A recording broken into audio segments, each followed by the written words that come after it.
If you take the three or the four pillars of sustainability, which is economics, environment, social and cultural, if you're not sustainable, you are very quickly out of business. It's not a nice option to have. It's a fundamental part of your business strategy going forward.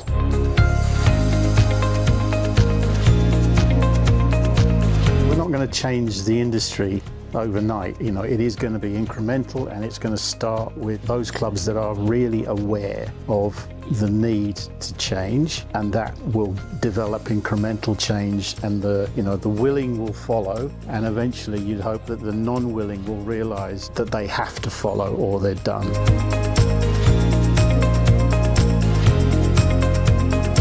For a start, you can reduce your area of maintained grass. That cuts down on irrigation, it cuts down on resources, it cuts down on man hours. I've yet to see a golf course that couldn't reduce its maintained area by 10% and have no appreciable impact on the way the course is played. So that, those are really simple things to do. And after that, in a way it does become a bit of a box ticking exercise, but by box ticking you are setting your own internal benchmark that year on year you can measure the improvement. And the more that you can measure the improvement and be able to give demonstrable evidence of that, the better positioned you're going to be when the inevitable local authority or the water authority comes in and says, well, we're going to cut your access to water by 30% because you're using too much. And you go, well, look, over the last 5 years, we've reduced our water consumption by 30%. It just fundamentally changes the conversation.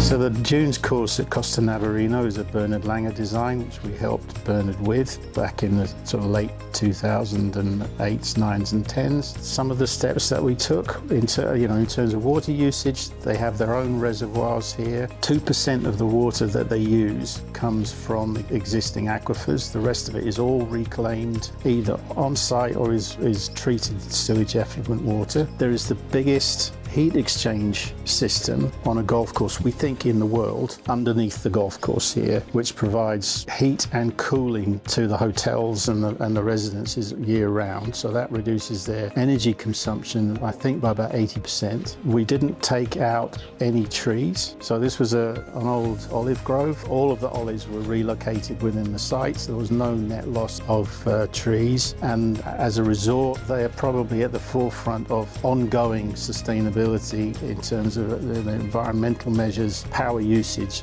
resource usage. They have embraced it, possibly more than any other client that we've worked with.